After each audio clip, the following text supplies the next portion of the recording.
We are live right now. Salam alaikum, and thanks for coming on. Oh, alaikum salam. How are you? How's everyone? I'm good. Everyone's great in the chat. Chat, you could say hello. You could say salam alaikum if you want, or Salam. you could say get deported out of the UK or whatever. However you're feeling, however you're feeling, you could say. But Yeah, they how can you say been? whatever they want. It's been a long time. When's the last time we spoke? I don't know, man. I don't know. Yeah, you tell me.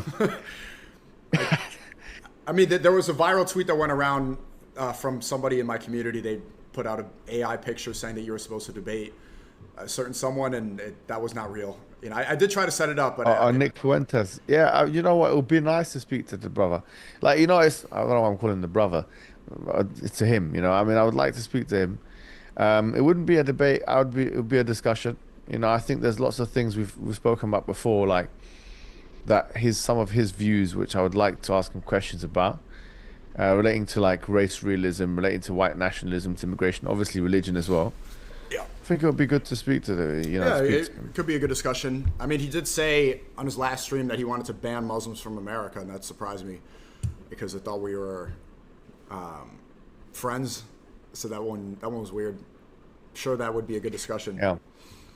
Well, does he include within that the citizens, the American citizens, or? I think so. I mean, he said he supported that Trump ban. Maybe it's immigrants. I don't know. Maybe it's people. The travel Yeah. ban or something. Well, I mean, they've got to really reconcile, like white nationalists like him, have got to reconcile like their views with the Constitution of America. Like, are they constitutionalists or are they anti-constitution, or what's their view on that?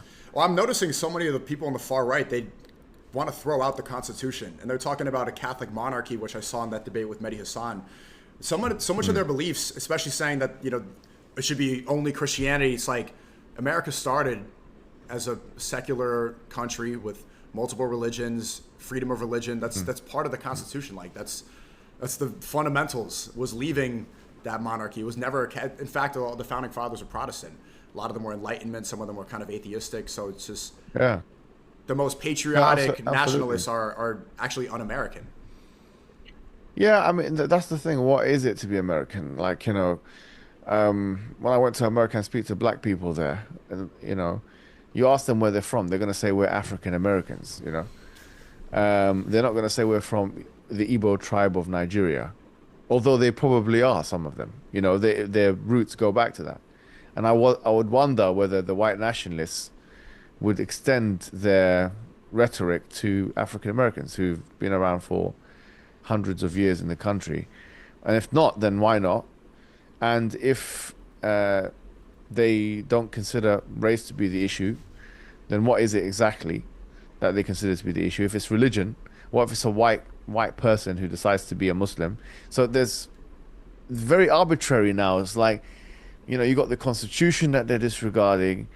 Not just you got the First Amendment of the Constitution. You got this amendment, that amendment. The Declaration of Independence that they are disregarding. They've got this, that.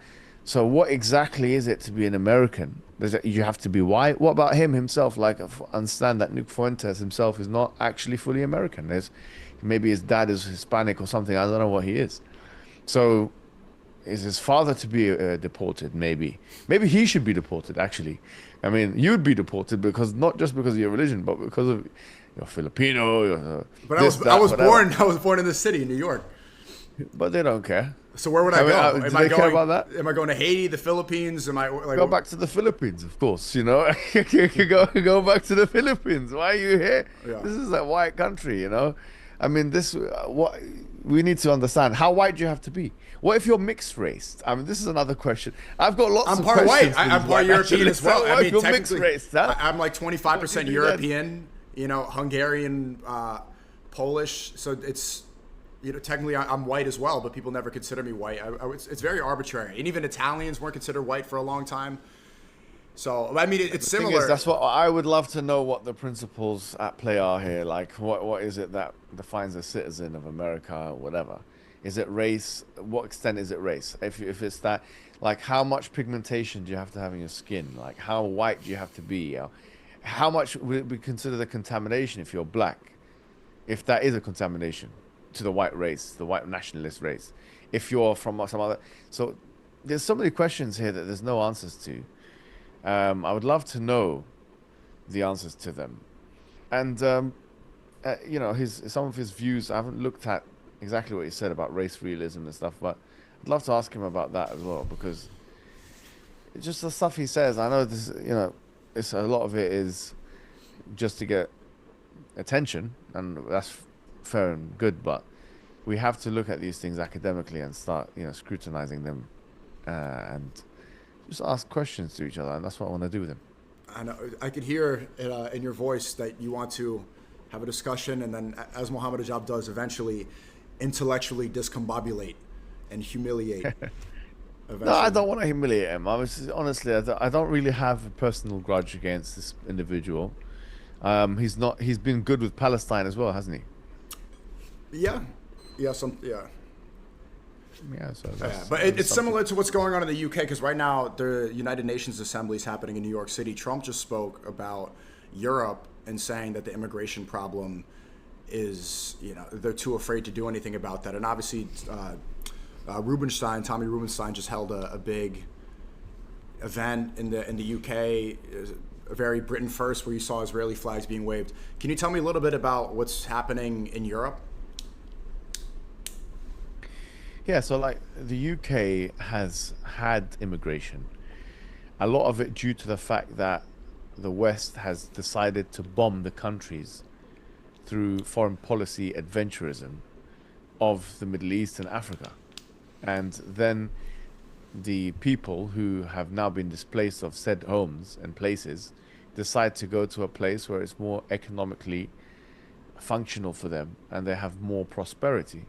As an example, Iraq. Okay, Iraq in 2003 was invaded by the United States of America on promise that there was weapons of mass destruction there. Yep. They went there and realized there's no such weapons.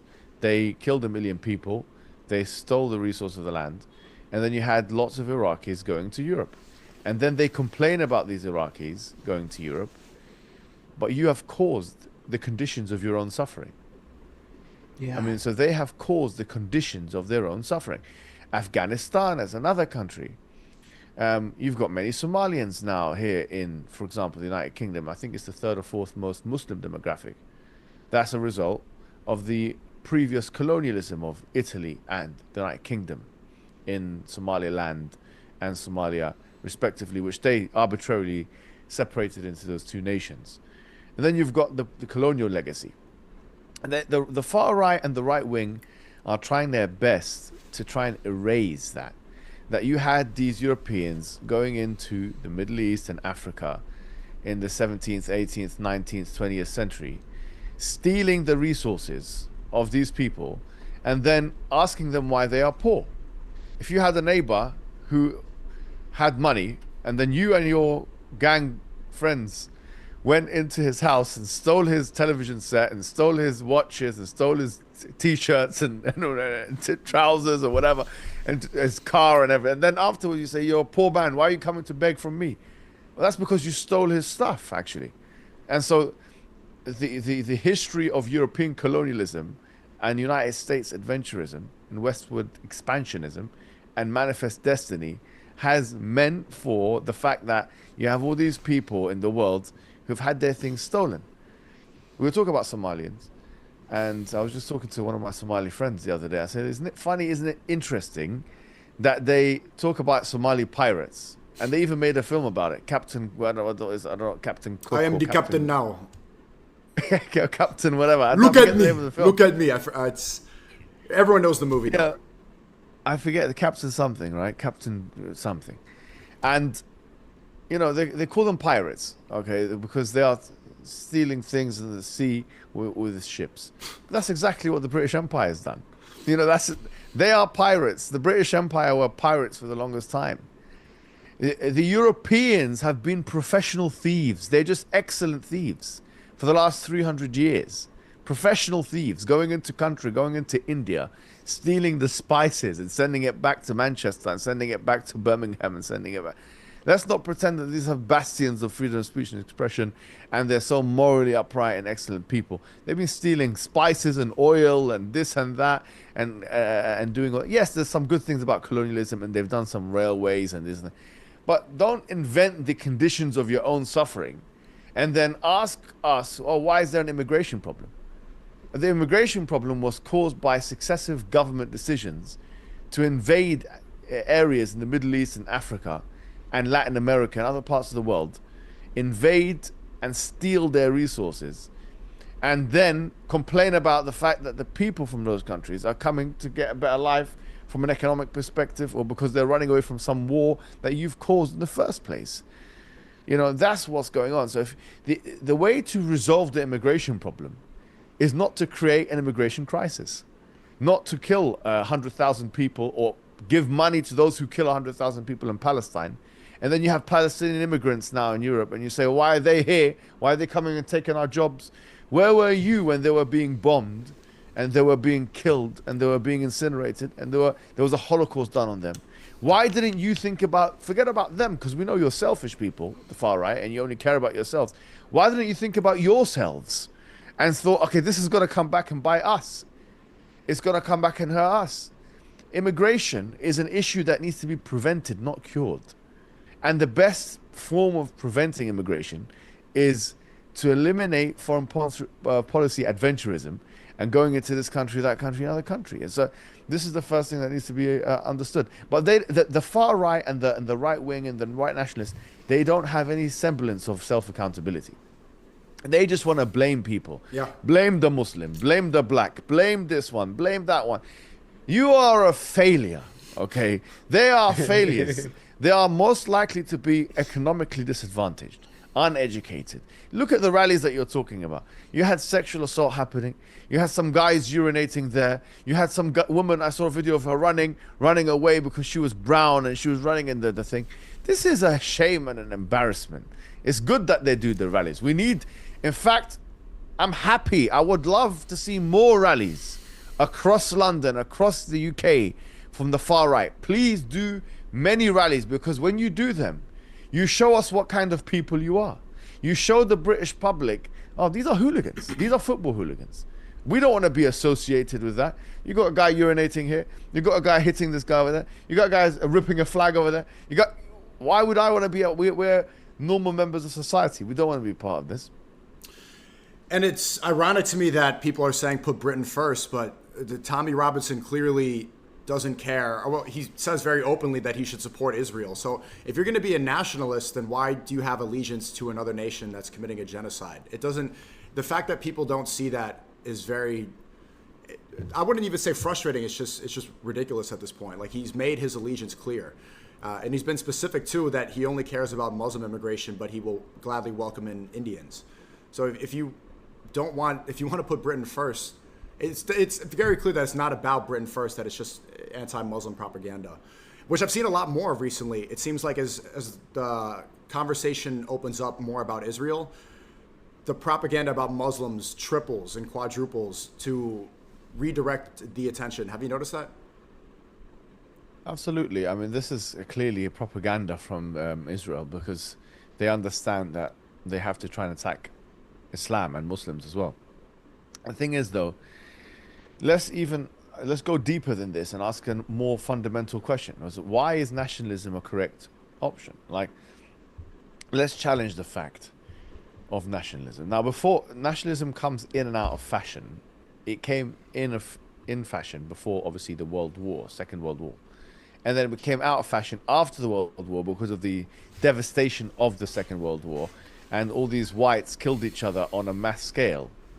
They complain about black on black violence, but when black people kill each other in gangs, maybe thousands of people will die. But when white people kill each other in wars, tens of millions of people died, and that's what happened in World War II. It was white on white crime. There's nothing like it. It's the most vicious and ruthless and brutal thing you ever seen. A Soviet killing the German killing the Soviet, American getting involved, the American getting involved, the French getting involved, the white man's killing this white man, that other white man's killing the other. They don't care about the color of the skin. They're all killing each other. The white man's killing. We have to stop the white on white crime. Tens of millions of people died. Tens of millions. These whites killed each other. The Europeans, the high IQ Europeans, the race realists would say that these are the most high IQ. That's why safety is at the highest point. What about World War II? Tens of World War One millions as of well. people. What was even World War One? World War One as well. Many wars. I mean, there's a 30-day war, the 100-year war, this and that 30-year war. There's so many. The Civil War in America, 1861 to 1865. That's one of the most vicious wars in American, if not the most vicious war in American history, was the American Civil War. It's white on white situation. So look, what I'm trying to say is that after that, nationalism became less popular. Okay, it became less popular because people thought, okay, when we become tribalistic, we start killing each other. We don't want to do that anymore. We live in prosperity and peace. So they created the League of Nations, became the UN. Obviously, after that, the EU was developed. NATO was developed. Like, all these kinds of things were developed to try and stop that from happening. Now, because of immigration and because populations of, because Christians are not reproducing with each other, because Christianity is becoming out of fashion, because Christianity is a minority religion in the United Kingdom now for the first time in 1,000 years. 1,000 years, Christianity is a minority religion, less than 50% of the population. They need to blame someone for this, so they're choosing people who are 6% of the population, or the Muslim people, and they're saying these are the reason for all of our problems. The reason for your problems is because you have abandoned traditional values, you have become gay, you have become transsexual, you have done all these things, you have become degenerate, you're drinking, you're this and that. You're no longer interested in families and kids and raising this as much as you used to be. There are, of course, exceptions to this rule. And your societies are crumbling. And you need someone to blame. You're desperately, fixated with this other that you need to blame. These are the people, the Muslim people, that we need to blame for all of our issues. Instead of taking self-accountability, instead of... They hate that. They cannot accept this. I was surprised. Look, if you think about it, if they take self-accountability, what they have to do, they have to admit, this is what they have to say to themselves. So I'm a failure. You say, I am not educated. I have, not achieved much. I'm fat. I'm this. I'm that. Why? The reason it's not because of this guy. It's because of me. I've been a failure of my life. Look at Tommy Robinson. Yeah, what has he like? Imagine. Look at his resume and CV. The guy has been in prison so many times. He's come out of this and that. He's a fraud. He does fraud, mortgage fraud, this fraud, that fraud, whatever. Like, not educated, not this, not that. No, his family left him. There's nothing positive. He's a junkie. He's a contemptible junkie, and he's a figurehead for these guys. So imagine if he's the figurehead, what the followers must be like. They're following him. I think one of the clear double standards is there were a bunch of assassination attempts and assassinations recently in the U.S., right? The assassination attempt on Trump, and he just recently tried to stab himself, or did, with the pen. He was white, or he is white, or I don't know if he's survived. And then the apparent suspect in the Charlie Kirk assassination also was white, also Christian. But they don't ever point the finger and say, what's the problem with white Christians? And maybe that's fair, because one bad apple or one whatever doesn't make up for the whole group.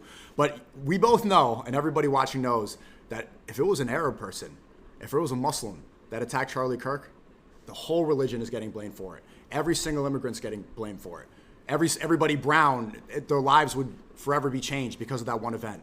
But when it's a white guy, it's like everybody kind of just sighs relief because they know that there's not going to be a race war.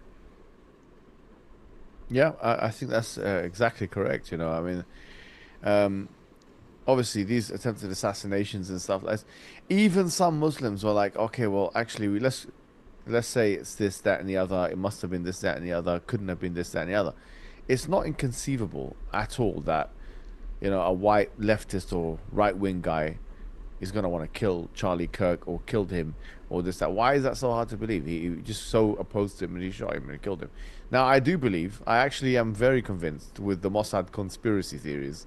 I don't consider them to be conspiracy theories. I think that's what made me convinced with these theories was when Netanyahu started speaking and he asked questions, and then he's like smiling and this and that. I said, 100% this guy, he done it. Sorry to say that in my mind, that's how I thought about it. This guy, 100%, he killed him.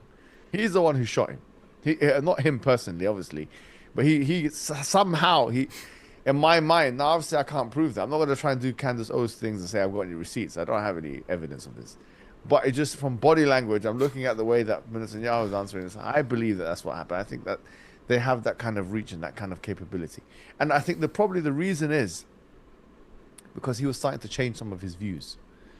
In fact, like Eddie from the Dean Show just made a video recently about his views on Islam, very surprisingly. And in fact, he started to become humble on the issue of Islam, Charlie Kirk. He started to say, like, I don't know anything, I'm ignorant. I was taught this and I was taught that. And so he started to actually speak to Eddie with some great respect, you know, and try to learn about the religion of Islam. So if that's the case, if he's trying to learn about the religion of Islam and these kinds of things, and they're seeing his communications and he's changing his views maybe on Israel as well, it's much worse for them to have someone like him change and turn than it is for someone like me to already have a position which everyone expects to have already as a Muslim. They don't care about me as much. Charlie Kirk for them was a big deal, you know. He was, you know, it makes sense for them to eradicate him from the playing field. He was probably the biggest figurehead promoting Judeo-Christian values in America. And for him to switch and for him to turn and change his opinion on that poses a great threat upon them. Not only did Netanyahu tweet maybe 1 minute or the same time as Trump and was one of the first people to tweet his condolences, but the next day, I don't know if you saw this, Mohammed Hijab, he went on Fox News and immediately blamed the assassination attempt on radical leftists coupled with radical Islamists. The following day. So the narrative, again, the us versus them mentality that we keep talking about, he tried to do the same thing he did with the weapons of mass destruction. That was Netanyahu who said that in front of U.S. Congress back then, who spread that lie to make us go to war with Iraq. He tried that with 9/11. I don't know what you believe about that. But just that alone is enough. Obviously, it's not concrete evidence, but what's the one leader that's capable of assassinating foreign leaders, foreign officials, media journalists, in every country around the world? What's the one country, and not only that, doing it recently in Syria, in Yemen, in Lebanon, in Palestine, everywhere, even our ally in Qatar, which happened only a week ago and everybody moved on from. It's Israel Netanyahu. So to see so many people push back and say that it's a crazy conspiracy theory, it's like, is it? This follows the playbook exactly. It makes sense. They've been killing everyone, so why wouldn't they kill Charlie Kirk? You know, why wouldn't they kill him? If they could, why not? This guy's going to change, kill him. The motive is definitely there, you know? Yeah. I've received a lot of pushback from, and I was kind of arguing with some members of my community and some close people, because immediately when I saw what happened, I tweeted prayers for Charlie Kirk and America and peace in America. And people started saying, you can't pray for Kufar. But the way I saw it was like Charlie Kirk became, as soon as he was assassinated, became bigger than himself. Now he's a symbol of something. He's a symbol of free speech, democracy. It's an attack on us. Even then, I disagreed with him so much, but you, Mohammed Hijab, you debate in the parks. This is the same thing. I have a 1-minute podcast station. I talk to people coming on and off the train. So seeing what happened to him, it changes the way that I interact with people. It changes the way I do my own show.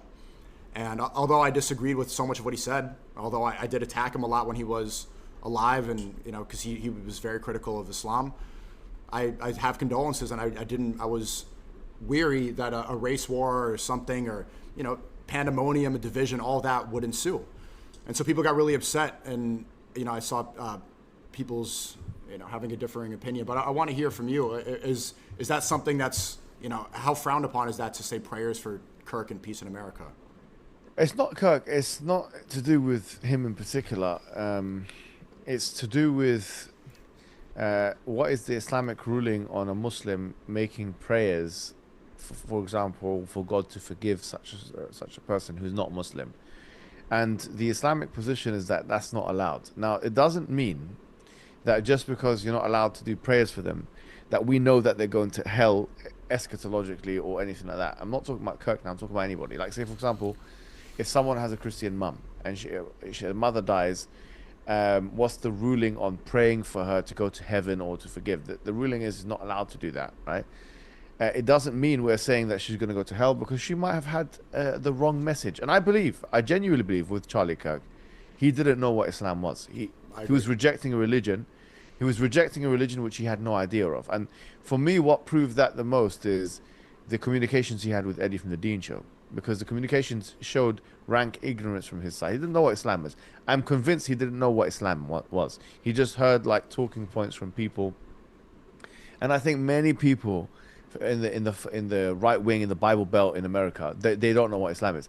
So the Islamic ruling on them from an eschatological perspective is we don't know whether they go to heaven or hell, those ones, because they have not received the message. However, in terms of practical, we cannot judge. We cannot pray for them. We're not allowed to pray for them. Okay, we're not allowed to pray for Charlie Kirk or anybody else, any other person. We can show respect. Charlie Kirk there's two issues with him. Number one, you've got the Christianity issue. Okay, so he's not Muslim, so you're not allowed to pray for a Christian anyway, right?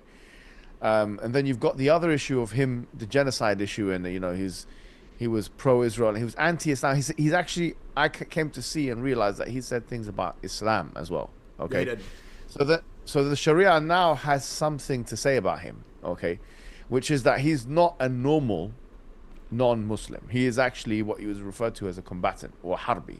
Or is actually No, he tweeted, just so that people know, that Islam is the greatest threat to Western civilization. And then I saw that tweet and I replaced it with Israel. Israel is the greatest threat to Western civilization. And they put that in the New York Post. Charlie Kirk was very, very anti and was trying his best to make it difficult for Muslims. I mean, maybe later on he realized more, but no, this is something that doesn't go away regardless of his assassination. He spread a lot of hate.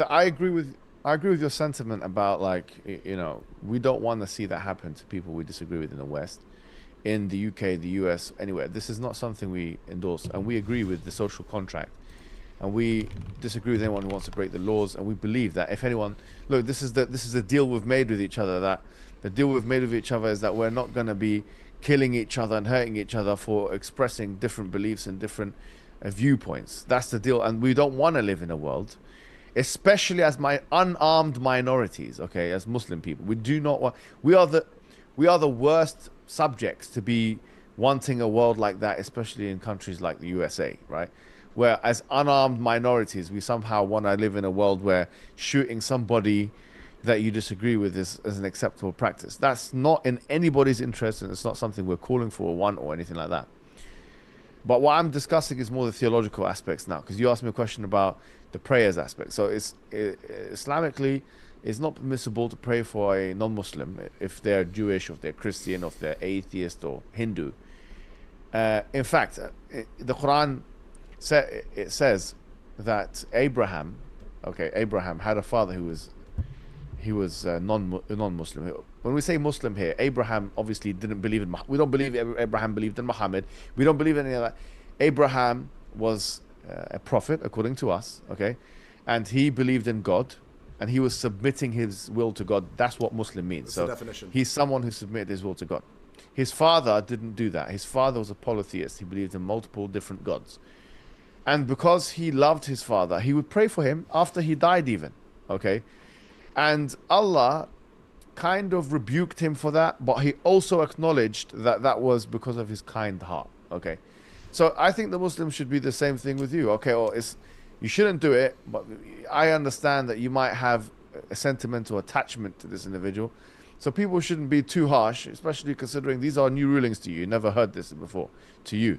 So, okay, well, I had heard that before, but I think what really upset me was that people were more upset at my tweet or the prayers or the condolences. Like the intentions are good, right? The intentions are to calm down the violent rhetoric that was then installed into the country, was to call for unity in a time where division was trying to be instilled by what we think was done by Mossad. So the fact that I got so much pushback from Muslims saying, no, you can't do this. It's like, if Charlie Kirk was trying to push a narrative that Muslims aren't compatible to live in the West, what you're doing is only helping that narrative. Like even Warner called me and apologized because he tweeted, and they used it in, there was an some guy anti-Islam who made a video and put it in the thumbnail. Warner tweeted, now that it's out there, he said, I'm praying for him to go in the hellfire. He's an enemy of Allah and an enemy of Islam. It's like, the optics of this are not good. Like, if you believe that, it's just not helping anyone. It's not helping the case. And also, you're playing into their hand by causing more chaos. I agree with that. Division. No, it's not. It's just about time and place. That's not a thing to say right now, especially considering we're unarmed minorities in the West. I mean, we're unarmed. Like in the UK, we said we're 6% of the Muslim of the total population. 6.5% Muslims are. In the US, it's like 1 or 2%. I don't even know. It's so much less as a proportion, and most of these Muslims don't have any guns. Even they don't even want to have guns in their house. So we can't be walking around as Muslims, minorities in the West, thinking that we're some kind of authorities here. If we're authoritative, we're very strong, and we can overtake this and we can overtake that. If we antagonize the dominant population in a manner that would make them want to take retribution on us, it will impact everybody else. So that there has to be an aspect of respect, okay? There has to be an aspect of not, but at the same time, we can't compromise. And I think that, we don't, with this particular assassination, we don't agree with the way it's been conducted at all, or anything like that. We don't agree with any type of assassination. We don't agree with any of that. But, if we're talking about Islamic rulings, and we're not allowed to pray for, a Christian or a Jew or an atheist or a polytheist who has died. It's mentioned in the Quran, for example. I'll give you an ayah. I'll give you a direct quotation. Okay.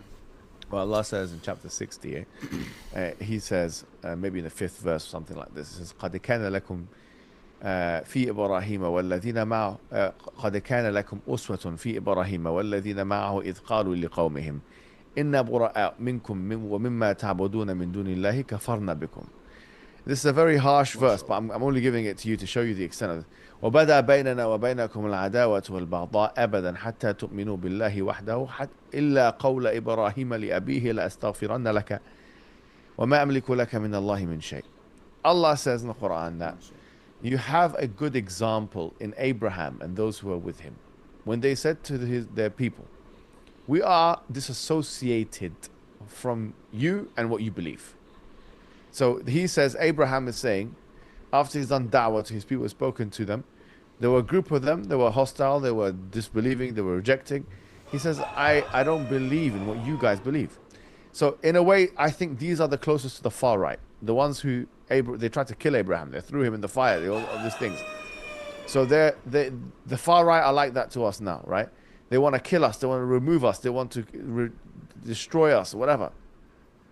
So Abraham's attitude, and the ones who were with Abraham, was, he said that basically, inna bura'a minkum, we are disassociated from. And he went further though. He says, وَبَدَى بَيْنَنَا وَبَيْنَكُمُ الْعَدَاوَةُ وَالْبَغْضَاءُ أَبَدًا حَتَّى تُؤْمِنُوا بِاللَّهِ وَحْدَهُ. That there now is enmity between us and you. We don't like you, you don't like us. We are enemies now. Yeah, until you believe in Allah and His oneness. So unless you become Muslim now, you join our camp. If you're going to stay in the enemy camp, yeah, and you're going to continue in your way, we're enemies. أبدا حتى تؤمنوا بالله وحده إلا قول إبراهيم لأبيه. Except for what Abraham said to his father, لأستغفرن لك وما أملك لك من الله من شيء. That I'm going to make istighfar for you. I'm going to ask forgiveness for you. So look, his dad died as a believer, but Allah is explaining that he still made some forgiveness. He still prayed for his father, who was one of the enemies. And then, so the point is, from this we can see. And then you go down, and there's, in verse 8, Allah gives us the key verse about how to deal with disbelievers. Allah says, لا ينهاكم الله عن الذين لم يقاتلوكم في الدين ولم يخرجوكم من دياركم أن تبروهم وتقسطوا إليهم إن الله يحب المقسطين إنما ينهاكم الله عن الذين قاتلوكم في الدين وأخرجوكم من دياركم وظاهروا على إخراجكم أن تولوهم ومن يتولهم فأولئك هم الظالمون. That Allah says, Allah does not forbid you to deal kindly and justly with those disbelievers, okay, who are not trying to A, kill you, or B, kick you out of your homes. That you are kind with them and that you are just with them, because Allah loves the ones who are just. Allah continues in verse 9. He says, Allah does, إِنَّمَا يَنْهَاكُمُ Allah. He does forbid you of being nice. إِنَّمَا يَنْهَاكُمُ اللَّهُ عَنِ الَّذِينَ. Allah forbids you of being nice in that way and being kind to those who try and kill you. Number one, they're trying to kill you. Number two, وَأَخْرَجُوكُم مِّن دِيَارِكُمْ, and they're trying to kick you out of your homes. وَظَاهَرُوا عَلَى إِخْرَاجِكُمْ. They were emphatic in their trying to remove you from your homes. And تَوَلَّوْهُمْ, that you would become allies with them. وَمَن يَتَوَلَّهُمْ, and whoever becomes allies with them, فَأُولَٰئِكَ هُمُ الظَّالِمُونَ, that they are the ones who are the oppressors. So Allah is telling us, this is the guideline of how Muslims are to deal with non-Muslims. The guideline is, if you're not trying to kill me, if you're not trying to kick me out of my home, I have to be kind with you, I have to be just with you, because Allah loves the just. But if you are trying to kill me, or if you're trying to kick me out of my home, then I'm not allowed to be nice with you. Then what was applicable before, what Abraham said, بَدَا بَيْنَنَا وَبَيْنَكُمْ الْعَدَاوَةُ وَالْبَغْضَاءُ أَبَدًا حَتَّى تُؤْمِنُوا بِاللَّهِ وَحْدَهُ applies, which is now we're enemies. So Islam gives you a guideline of when to be nice with people, the ones who are giving you the energy of respect, and they're not trying to kill you, and they're not trying to kick you out of your homes, and when to be harsh with people, the ones who want to kill you. And it's a very basic thing to be said, but that's it. So we as Muslims, with the far right, on the one hand, I appreciate the sentiment, which is that we don't want to antagonize the mainstream because we're unarmed minorities. That's true.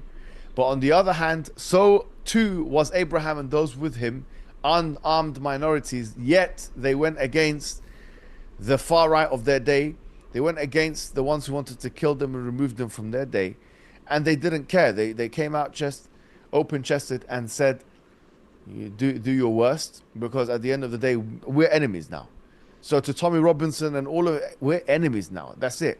There's beef now. So if you come swing and you come to us and you get violent and volatile with us, trust me, we're going to return the favor. We are going to return the favor. We're ready for you. In any capacity that you want to bring it, we're ready for you. That's how we are. I'm sorry to say, I'd rather die, get shot here and shot there and shot there as well. Boom, boom, boom, bam, bam, bam. Boom, boom, boom, boom, boom, boom, boom, boom. I'd rather die like that, bang, like that. I'd rather die like that. Believing in Islam, yeah, and protecting in what I believe in, and having the dignity, standing up for it, then to live 1,000 days as a coward who couldn't say a word to the oppressor or to this person or to that person. No. Trying to appease the far right, or trying to appease far right what? You want me to believe, this guy wants me to believe that he's better than me because of the color of his skin? This other guy wants me to believe that I have to leave the country that I grew up in? Okay, come and take me out then. I want to see this. I've never seen. One of you come, pull me out of the house. I'm ready. So the point is, I'm saying that there's limits. We as the Muslim community also have limits.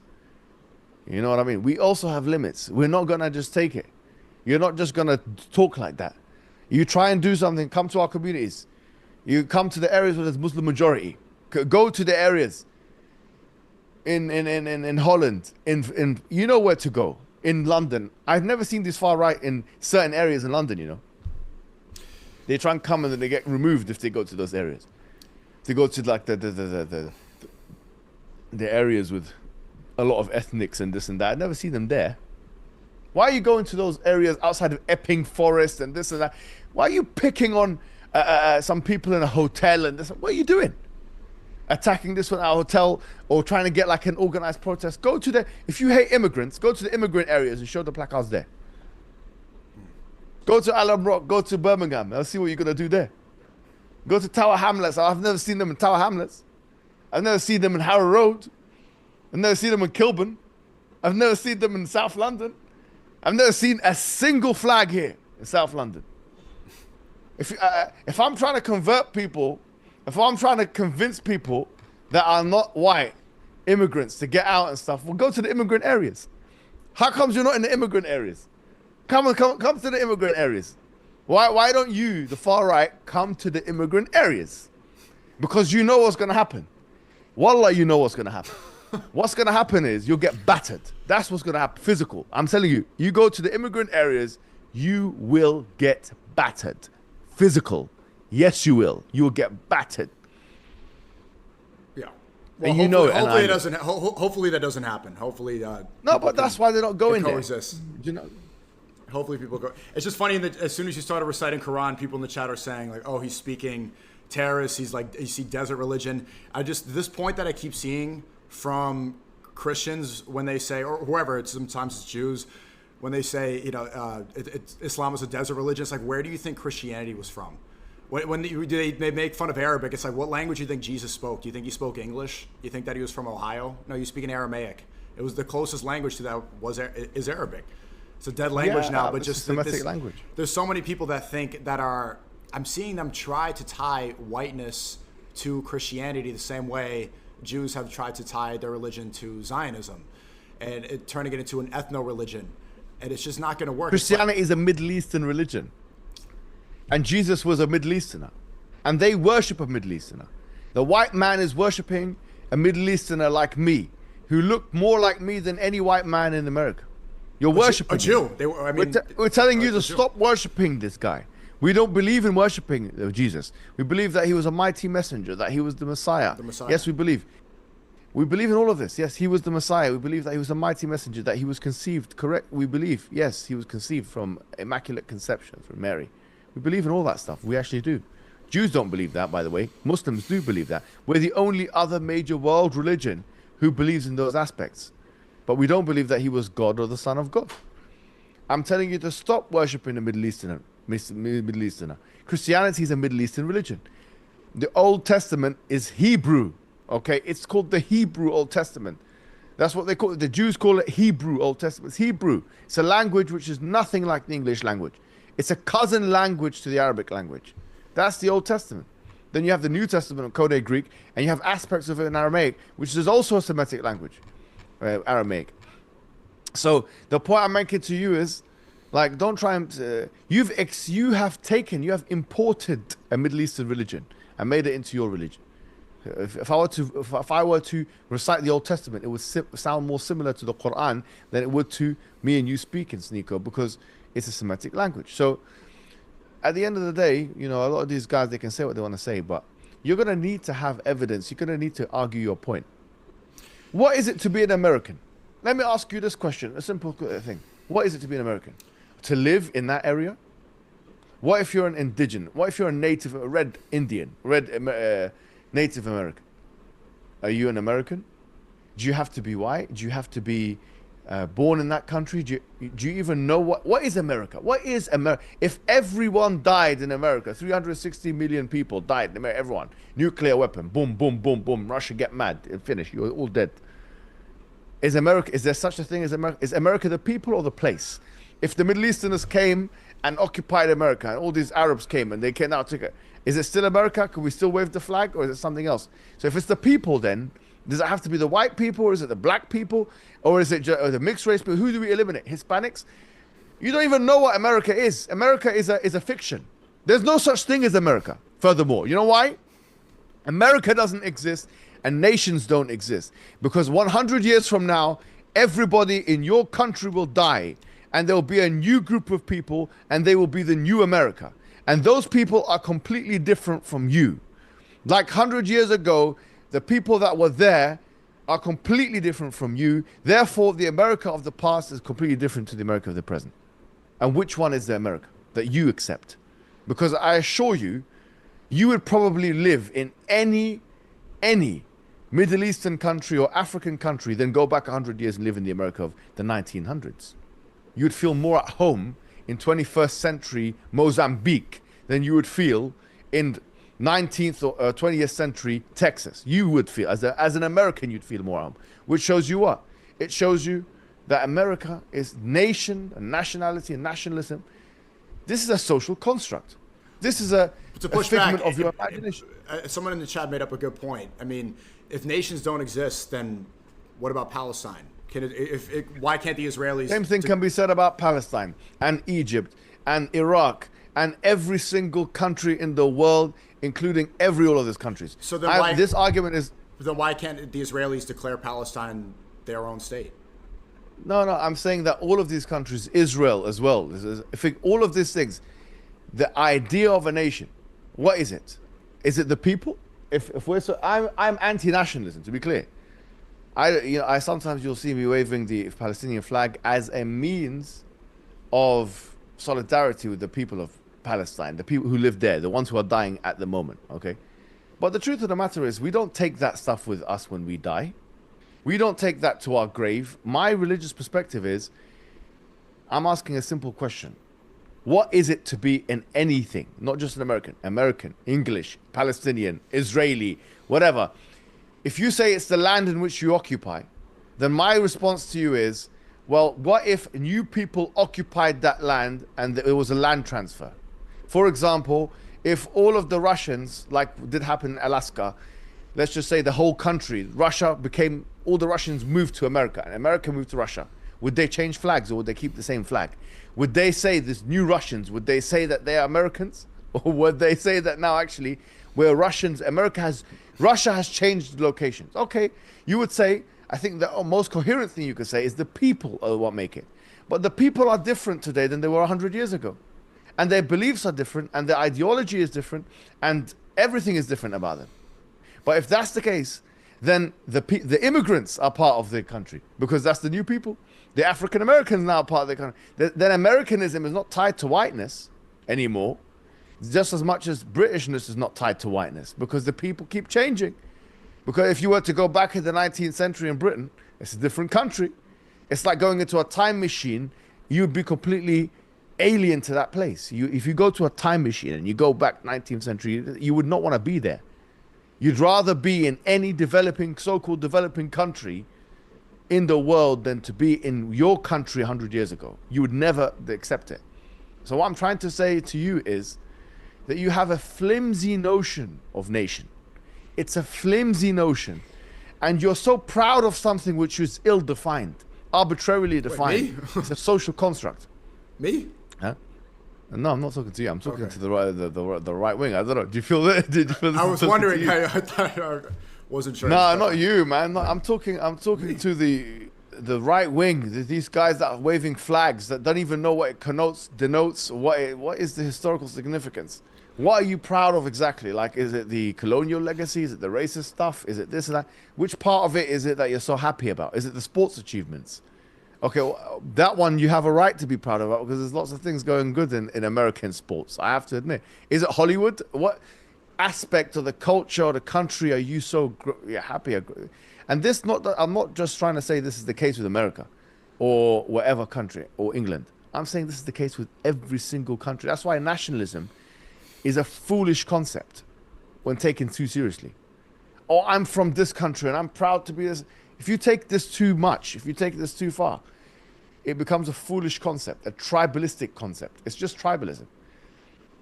It's an enhanced tribalism. There's a valid point, but I do think the importance of nations that it does prevent globalism, which seems to only benefit one particular group when people have a lack of identity and when they're more easily controlled if they're not nationalistic. Obviously, it does lead to tribalism. It does lead to war and conflict in the North versus the South. That's inevitable. But some form of nationalism does prevent complete globalism, which is... that's fine so long as people don't take things too far and you're so proud of a concept which is so fluid. It's like you're so proud of a definition that keeps changing. What it means to be an American today is completely different to what it will mean. Forget about 100 years ago, 10 years from now. I used to watch this sitcom when I was younger called Friends. I'm sure you're aware of it. Yeah, Friends. Yeah. I heard that they're not even putting that on nowadays because it's offensive to some people. Yeah. Like the left, some leftists are very offended by this. Some of the remarks there and the jokes and which is a very mild show overall. I mean, that was mild. I heard this. Look, things have changed so dramatically in 10 years, in terms of the rise of the far right, also the far left, the transgender movement. All this stuff is part of the American culture. You can try and delete that all you like. But that is part of American culture. There are millions of people in America who believe in transgenderism. There are millions of people in America that believe in that stuff. There are millions of people that are far right. So what I'm trying to say is that your notion of nationhood keeps changing every 10 years, 50 years, 100 years. You can't even be proud of something that keeps changing like that because by the time you're proud of it, it's going to change. I was betrayed by America. I believe in America. I believe in the ideology, the Constitution. But just today, YouTube admitted that the Biden administration applied pressure upon them to cancel people and delete people who spoke about the COVID vaccine and talked about the 2020 election.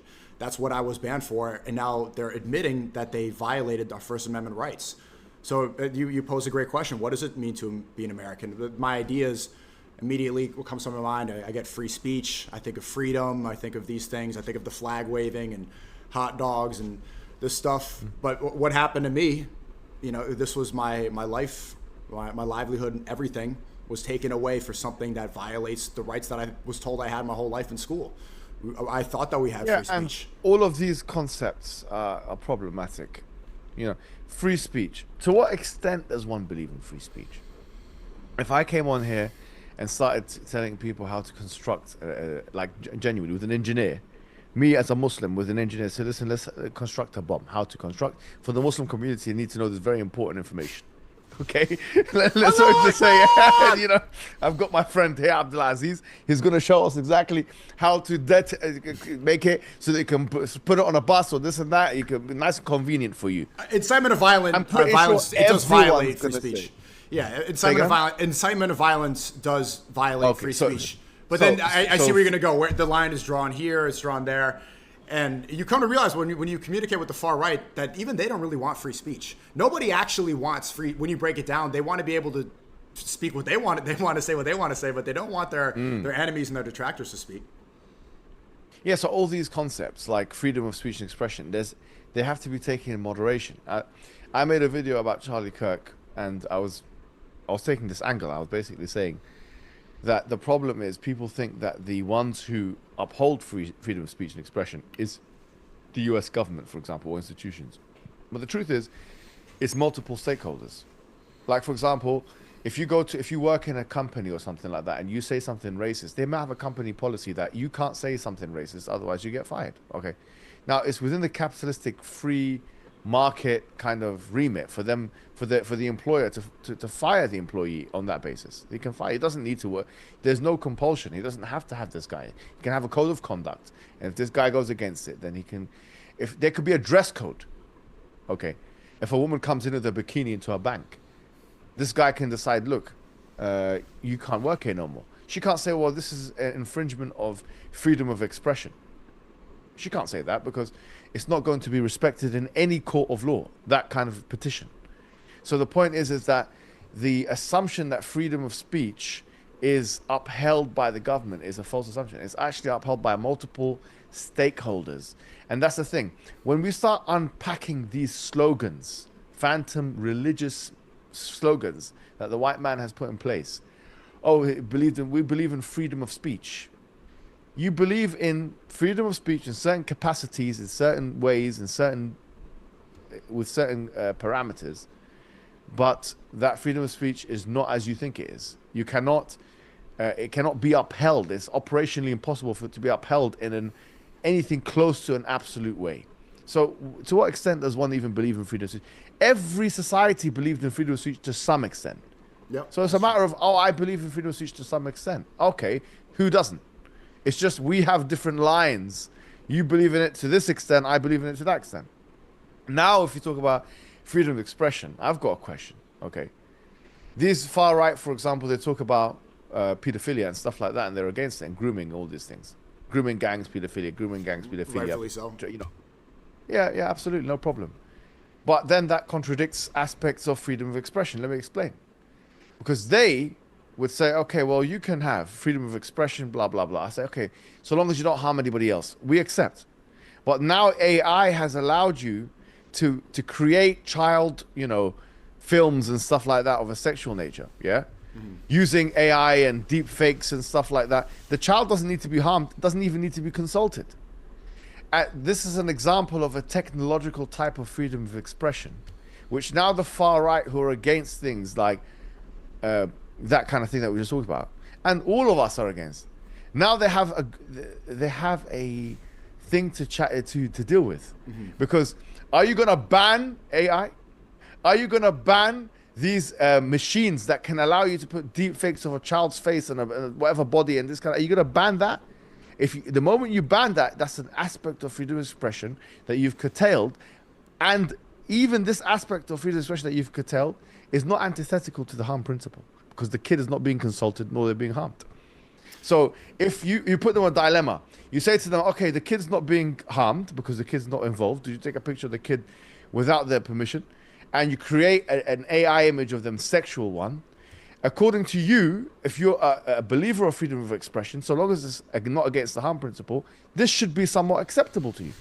So you have to choose between freedom of expression, your God, yeah, you're religious, you pray to freedom, this thing, freedom, you pray to him. You go around the Kaaba of freedom of expression. You go around the Kaaba of it, the black stone of freedom of expression. You have to now choose whether you want to maintain that or whether you want to remove the AI generated things which make it possible for you to create images of a cartoon image or this and that deep fake image of a child in this context. So what I'm trying to say to you is that this is not a matter of rules and exception. There are so many exceptions that has now become the rule. Mm-hmm. Now we have to reassess the whole system. Now we have to look at the whole thing and reassess this idea of Western white man idea of freedom of expression in a critical light. And we say, okay, well, we believe in some extent of freedom of expression, certain context and whatever. No, we would remove that. We would, okay, khalas, then you don't believe in freedom of expression so long as it doesn't contravene the harm principle. Mm-hmm. Because you have just given us examples of situations where it's possible, where the harm principle is not contravened in any meaningful way, wherein which you also don't want freedom of expression. So freedom of expression can be removed or otherwise inhibited in a context in which the harm principle is not being violated, which means that now you've gone beyond social liberalism and you have rejected an aspect of freedom of expression and freedom of speech. So the point is that they've made this stuff, it's just freedom. I believe in freedom of speech. Okay, fine, I believe in it too in some context, but in some context I believe in it. There's no logical reason why I should believe it in the context that you want me to believe in it. So someone will come and say, well, you have to believe it in this context. You should allow this and you should allow that and this and that, pornography, this and that's what you allow it. Tell me why I should allow it. Give me logical reasons, epistemological, from the base up. Give me reasons why this is an objective morality which I have to follow. Don't say, I believe this, you should believe that, and you should prove yourself now. It's time to evidence what you believe. You can't just say, I believe this and I believe that. You're a blind follower. You're a sheep. If they say that, this and that, I say you're a sheep. That's it, simple as that. You're following a tribe, you're following the white man, you're following the colonizer, so that's it, simple as that. You are a sheep. You have nothing to offer. You are parroting the words and the expressions and the slogans of white men who wrote books like On Liberty, like John Stuart Mill. You have no thinking process at all. You're more deluded and more that you are more actually engrossed into what you believe in than any religious person can ever be, because you don't even know that what you believe in is religious. It's a fiction, it's religious, it's mythology, it's not based on science, it's not based on maths, it's not based on logic, it's based on aesthetic value judgment. The sensibilities of the elite philosophers of the 20th century. You are following a religion which is based on the sensibilities of the white man of the 20th century. And you don't even realize that you're following that religion. And that's what you need to remove. La ilaha illallah, and this is what we tell to the far right, is we believe in La ilaha illallah. We believe that there's no God worthy of worship except for the one, the creator of the heavens and the earth. La ilaha is negation, and illallah is affirmation. So we negate all of those false gods and false concepts and statues and idols that the West believe. We negate it. And we stand in opposition to those who want to stand in opposition to us. In firm, vehement opposition, fierce opposition. That's our stance, simple as that. And we affirm also that Allah is one, that God created the heavens and the earth, and we follow the laws of Allah. And we can prove Islam to be true using rational inquiry and evidence. Unlike them, you cannot prove liberalism to be true, classical liberalism, freedom of expression, all these holy cows that they believe in. It's a holy cow. Sometimes you got to slaughter the holy cow. I'm sorry to say. You got to slaughter the holy cow. Because if they keep... Yeah, you know what I mean? To the Hindus.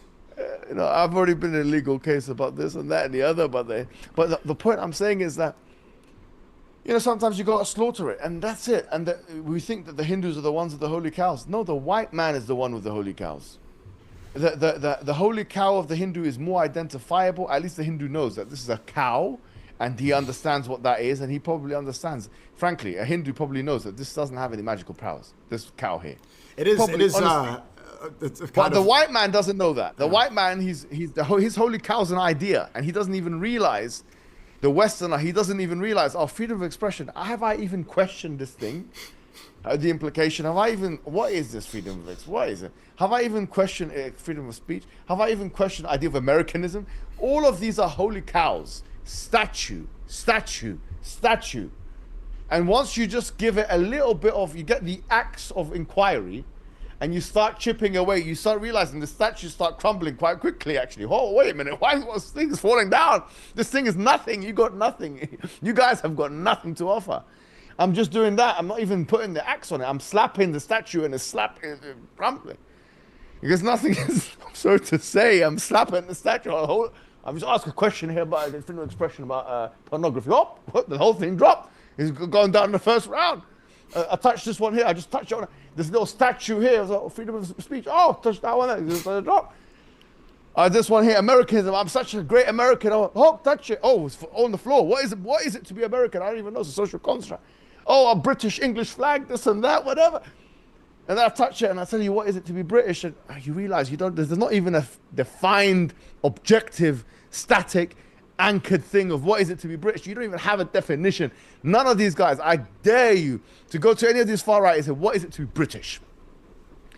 None of them will have a coherent answer. I assure you, if you ask 10 of the far right, what is it to be British? They'll give you 10 different answers. It's to believe in British values, mate. What is it, the British values? Freedom of speech and expression, of course. Freedom of expression. That's what you got to believe in, mate. We believe in freedom of speech and expression, mate. All right, well, what is it? This freedom of speech, as we just mentioned, certain criticality, and start asking some questions about freedom of speech and expression. The extent to which, can I do this? Can I do that? Can I do this? Can I do that? No, mate, you can't do that, mate. That's incitement to violence. You can't do that. That's plagiarism, mate. That's copyright, mate. You can't do that. You can't yell fire at it. You can't do that. So what is the freedom of speech and expression? You can't make a pornography image of this. What? So the holy cow is destroyed. This holy cow. And that holy cow. And we slaughtered that one. And we killed that one. And we destroyed that one. So, I mean, at the end of the day... Despite your criticisms on British and American and, the white man, you do have a very good grasp of the English language compared to most people. That's kind of funny how that works. And I usually don't do this. I have more questions. I do have to... I'm just going to go to the bathroom really quick. But before I go to the bathroom, can I ask you, who invented 2 + 2? 2 + 2 was never invented. It was really? Language. Yeah, 2 + 2 = 4 is a tautology. Okay, which is 2 + 2 is an expression of 4. That's why there's an equal signs in between. So in logic, they would refer to this as a tautology. You're saying the same thing twice. 2 + 2 is not something that's invented. I think I spoke to one of your friends about this kind of thing. I think he didn't know about this. No. But I thought 1 = 3. Oh, that's another issue. That's right. I'll come right back.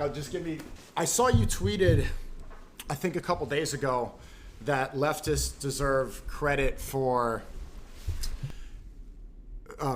speaking up about Palestine, and I can't remember the other reason you credited them for. Yeah, for immigration, like some of their attitude towards it is not that bad. Yeah. And I've noticed that recently, I saw the Mehdi Hassan debate on Jubilee. I hadn't heard of him beforehand, and obviously there's this Twitch streamer that he's a socialist, and I've seen more people. I can't remember the other name. I think he spoke at an event.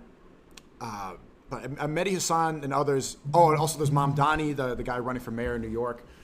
What is the correlation, or if maybe there isn't, but is there a correlation between Islam and socialism and leftism?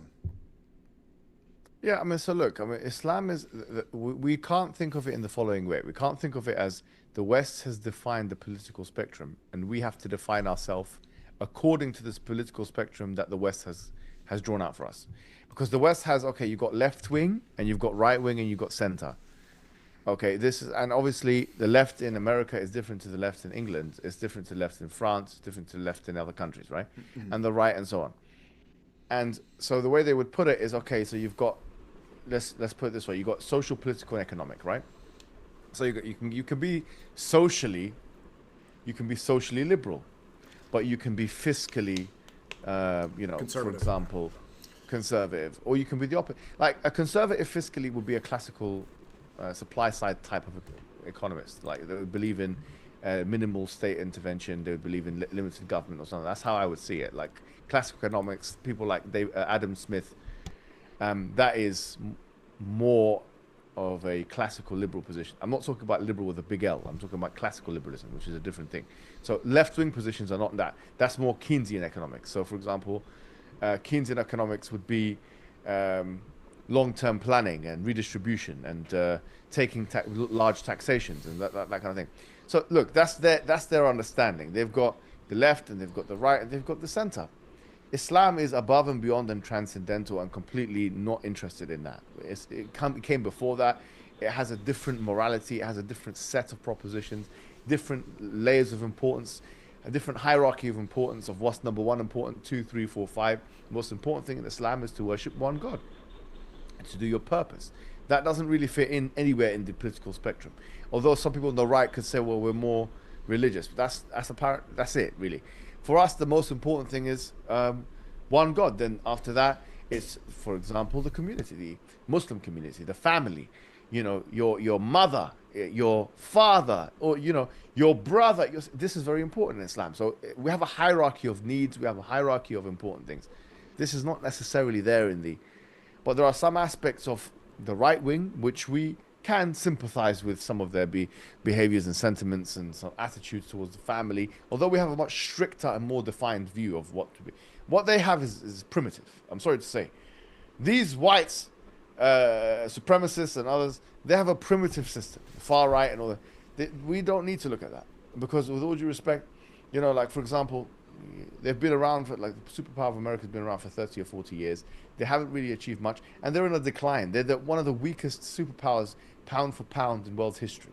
The Ottoman Empire was from 1299 to 1924, and it peaked probably somewhere around, the 1400s, 1453, let's say, from the conquest of Constantinople to somewhere around the 1800s. That's a long time for a superpower to take that. That has credit. That operates on the basis of Islam. America's been around as a sole superpower for about 31 years, 32 years, if you consider the fact that the Soviet Union was dissolved in that time. So it wasn't a bipolar system, it was more of a unipolar system. They're not in a position to be arrogating to the world about what works and what doesn't work. You've got 30 years as a superpower. In superpower lifespan, that's one of the youngest. And already China is overtaking. Go to China and see what China's doing. China is starting to overtake on key parameters, the United States of America. They are starting to overtake technologically. They are starting to overtake infrastructurally. They are even starting to overtake in some aspects militarily. Some aspects, not obviously all. Culturally, that's a weakness for them, to be honest. But that they are getting overtaken on some aspects by one country, which is China. They're not in a position to be arrogating to us, do this and that. Where does Islam fit into our paradigm? And we've got the left, we've got the right, we've got this. Where's Islam in this? Islam is above it and beyond it. And it can go on the floor. It's nothing. This is nothing. We break it, we smash it, we spit on it. This is nothing to us. Their primitive moralities are something we have nothing in. We're not interested in primitive moralities of the Western world. It's primitive morality. The West has excelled excellently in the fields of science and technology. But as Carl Jung said, they are technological giants and they are moral dwarfs. So I'm sorry to say, we'll give you credit on this angle, but we will not give you credit there. We know what we're talking about in this situation, even though technologically the Muslim world is not anywhere near where it should be, and it's the weakest position it's ever been in 1,400 years, and Muslims need to wake up. But we'll give the West credit for what they've done in science and technology, but when it comes to morality, they have nothing to ask us. They have nothing to ask us, they have nothing to say to us, they have nothing to arrogate to us, they have nothing to anything to us. We don't need it. We have something greater. We have a guide book from the creator of the heavens and the earth. Allah, the one who created the heavens and the earth, Alhamdulillah. telling us how to live our lives, day-to-day lives, how to be with our wife, how to be with the husband, how to be with the mother, how to be with the father, how to be in the family, how to eat, how to drink, how to worship. This is we believe in. And that's why Allah says He puts an open challenge in the Quran. قُلْ فَأْتُوا بِكِتَابٍ هُوَ أَهْدَى مِنْهُمَا أَتَّبِعْهُ إِن كُنتُمْ صَادِقِينَ. Get me a book that is more in guidance than the Quran and the Torah, and I will follow it. They have no guidance. We know that when they follow their way, their moralities, they become depressed and anxious and sad and all this, and their life is rubbish. They're not, I would never want to live a life of a Western man. Their lives are not, I look at them and I feel sorry for them. Manipulated by women. They're attacked by the woman. They're getting the sexual diseases, left, right, and center. Gonorrhea, the syphilis, this, that, the other, whatever. You know, I'm sorry to say. And I see them all the time. I walk around drunk, escapism, trying to get away from life with the drink, trying to do this, why would I want to live like that? You've got nothing to offer me. I mean, here's the thing. What enjoyment can I get from being a non-Muslim? What can I do as a non-Muslim that I can't do as a Muslim? Oh, sexual intercourse with multiple women.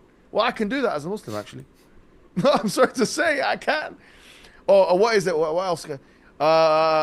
You can drink. Well, it's horrible. I wouldn't want to drink and get a headache, this and that. Don't want it. Okay, well, you can think of something. Or go to a club. Start dancing. It's not haram to dance. I can dance already. I can. Yeah, it has to be loud music. It has to be like, what really are you offering? There's nothing I can't.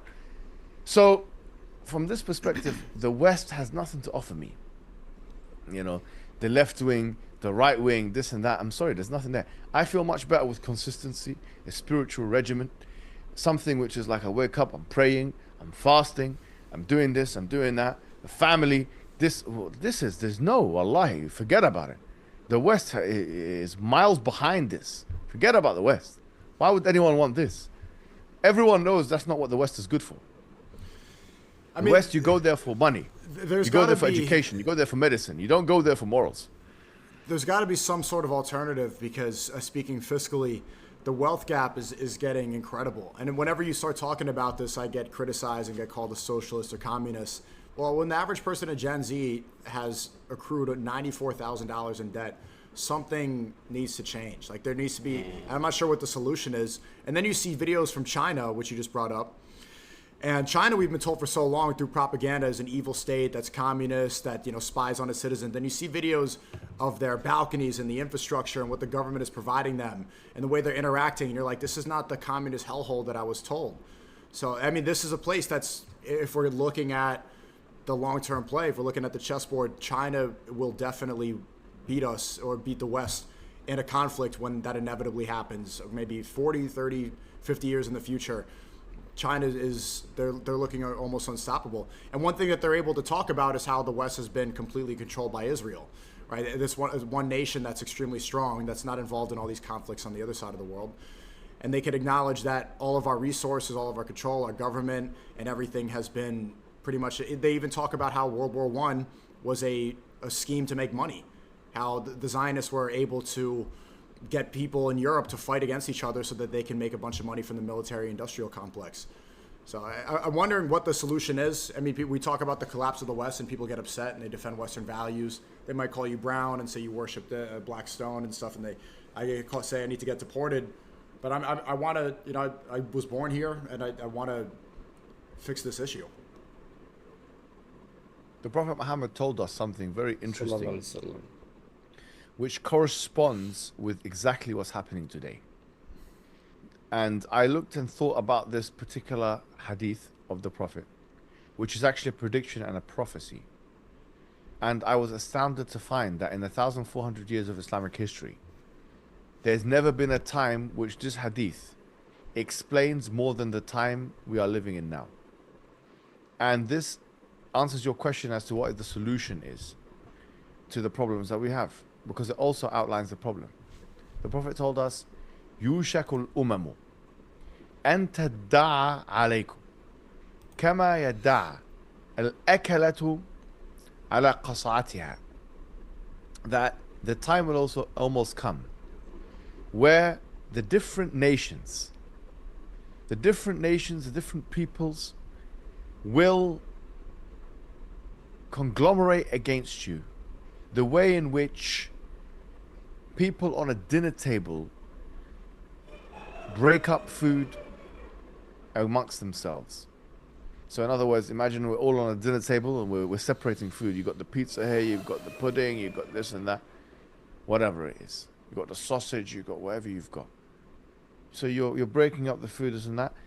The Prophet is telling us the people will deal with the Muslims in that exact way. Then they asked him, "Min qillatina ya Rasulullah?" Is it because we're going to be few in number on that day? He said, "Bal innakum yawma idhin kathir." That you're going to be a lot actually. There's going to be so many Muslims on that day. وَلَكِنَّكُمْ كَغُثَاءِ السَّيْلِ. You're going to be like the froth of the ocean. Meaning, you're going to be low quality individuals. Now, this is an area where actually there is some truth in the far right criticism. Now, I'm sorry to say, to break it to the Muslims as well, because I've been attacking the West. But we also have to self-account as Muslim people. Clearly, this is talking about us. The Prophet is telling us himself, you and I are like froth. We're weak. We're low quality individuals. And then, وَلَيَنْزَعَنَّ اللَّهَ الْمَهَابَةَ. Allah will remove, and subhanAllah, listen, look how specific this is. Allah will remove the awe and the fear from your enemies' hearts. Okay? And then they asked the Prophet, what's the reason for this? Now, we've got to the problem. The problem is they're dividing our countries. They're taking different sections of land. They're making it Somaliland and Somalia and Iraq and Syria and Lebanon and all this. If you look at the Sykes-Picot Agreement, literally there's straight lines everywhere in the map. It was not naturally like that. The colonizers made the straight lines like that. They literally done this. So they've done what the Prophet told us, literally like separating food. And the Prophet told us it's because of you guys, Muslim. You're the problem. Don't blame these, that. No, the Muslims are the problem. The Muslims are. Why? Because you're low quality. Why? Because حب الدنيا وكراهة الموت. He gave us the reason. He said, because you love the world too much and you fear dying. He gave us the answer. Essentially, if you think about the early companions of the Prophet, what made them overtake the Roman Empire and the Persian Empire is because they did not fear death. Barnaby Rogerson, who is a historian, he's trying to tell you the similitude of the early Arab Bedouins overtaking the Persian Empire and the Roman Empire. He said the similitude of those Arabs overtaking the Persian and the Roman Empire is like Eskimos overtaking Russia and America. They could only do that because they had that courage that was due to unwavering faith.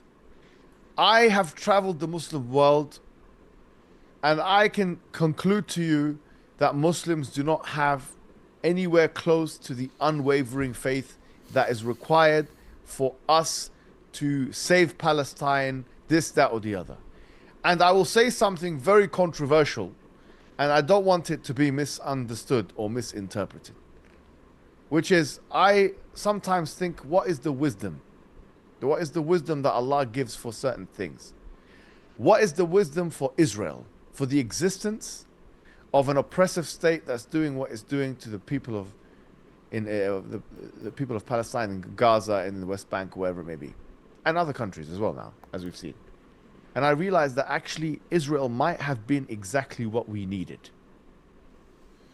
As bad as this sounded, the Muslims were so asleep, in a somnambulant state, in a weak, sleepy state, compared to their previous epochs and generations, that you need a cancerous entity, the Zionist entity, to be so oppressive. And the Muslims, not because of choice, but because of compulsion, because of the fact that if they don't, they will not survive. Now have to unify. And we're starting to see some of that happen. Saudi Arabia and Pakistan have started making some pacts and stuff like that because they realize Big Daddy America cannot help anymore. So they're coming together. So unity is coming not as a result of convenience, but unity is coming as a result of compulsion, of survival. And it seems to me that this is what's happening. And I predict that maybe in our lifetimes, we will see an Islamic bloc. We will see the emergence of a military Islamic bloc. And that will come about not because of, it will not come about because of a choice or religious faith. It will come about because of strategic convenience, geopolitical strategic convenience. I believe that's going to happen in our lifetimes. And do you know why I believe that's going to happen in our lifetimes? Not because I said, but the Prophet Muhammad told us actually this. He told us. You might be thinking, well, this is, you're going too far now. You're being very speculative about these things. No, I'll tell you. No, I'll tell you. The Prophet told us that the situation will start ala minhaj al-nubuwah. It will be a situation where Khilafah Rashidiyah, sorry. It will be, there'll be the rightly guided caliphs. And we know that that happened. And then he said after that it will be a monarchy. And we know that happened. And he said after that in history, there will come about a dictatorial rule, an authoritarian rule. This is the epoch where we are now. Mulkan jabriyatan. It's going to be an authoritarian rule. The Muslim world is going to be characterized by authoritarian rule. And then right after that, the final chapter of world's history is going to be khilafatun ala minhaj al-nubuwah. It's going to go back to where it started. There's going to be a caliphate, an Islamic bloc again. That's according to the Prophet Muhammad sallallahu alaihi wasallam. He told us it's going to happen. And he told us each stage of history and all of the stages of history happened exactly as he said it. You had the Umayyads who were monarchical, and then you had, after that you had all these empires, and now you have the authoritarian, and now you're going to have, after that, the caliphate system. When the caliphate system reemerges, then the whole change of global power is going to change. Everything's going to change. The moment these countries come together, everything is going to change. And I believe that Ya'juj wa Ma'juj is China. That Really? is China. And maybe one day I'll explain why I believe this. China is going to be a major player. Then you have the Islamic bloc, which is going to be a major player. And you're going to have the West and Russia. These are, it seems to me, and Israel will continue to be a major player until the very end. And there's evidence of that which we can discuss. But there's definitely evidence. What's so interesting is the way that it's all been mapped out. It's clear the Prophet predicted what's happening today. He predicted it. He told us exactly what's going to happen. Wallahi, I know the future. I know the future. But not because I have it, the information, because the Prophet told us what's going to happen bit by bit. I just don't know when it's going to happen. I don't know when this stuff is going to happen, but I know it's going to happen. And we're starting to see it. In our lifetimes, we might start seeing the formulations of what I'm talking about. There's going to be an Islamic bloc. There's going to be Islamic leadership. There's going to be a change in global power. America will stay relevant.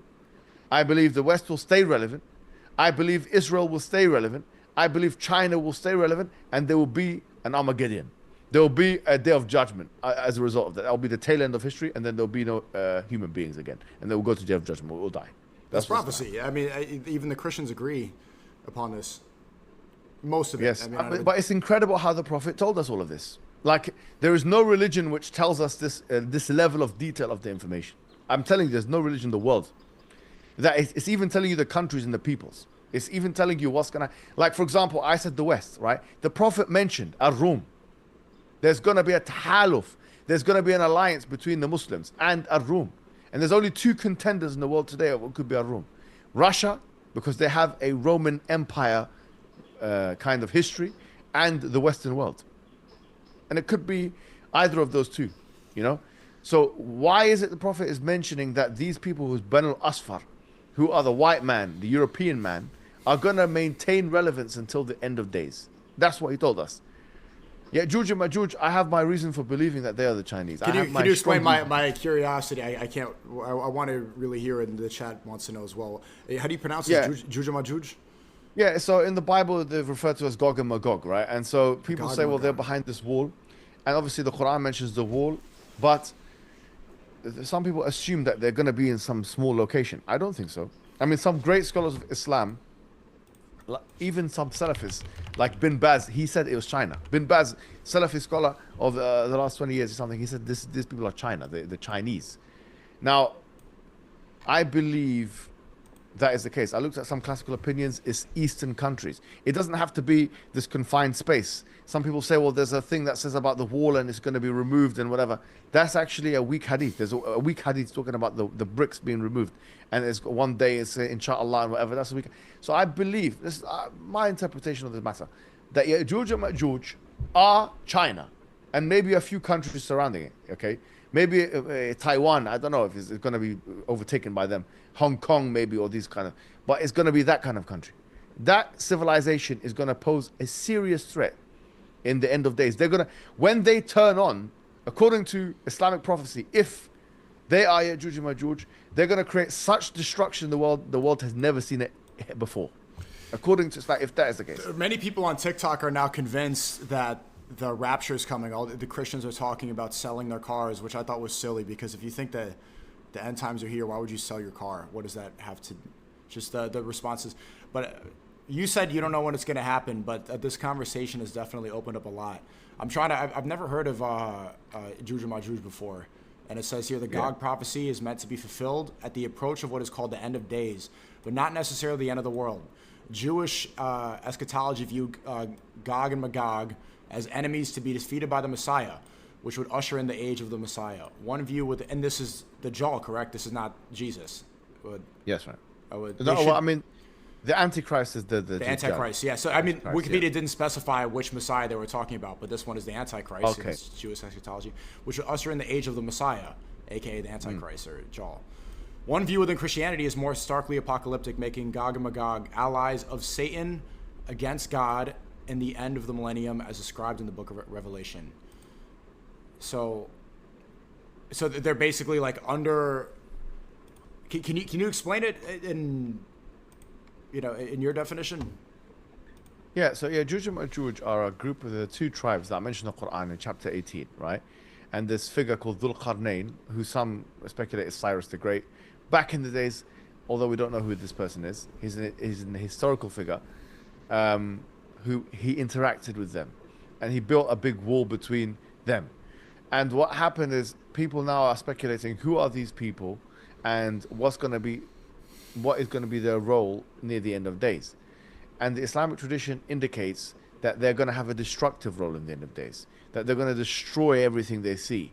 They're going to be, there's even hadiths that say they're going to be shooting arrows and it's going to come back and destroy them.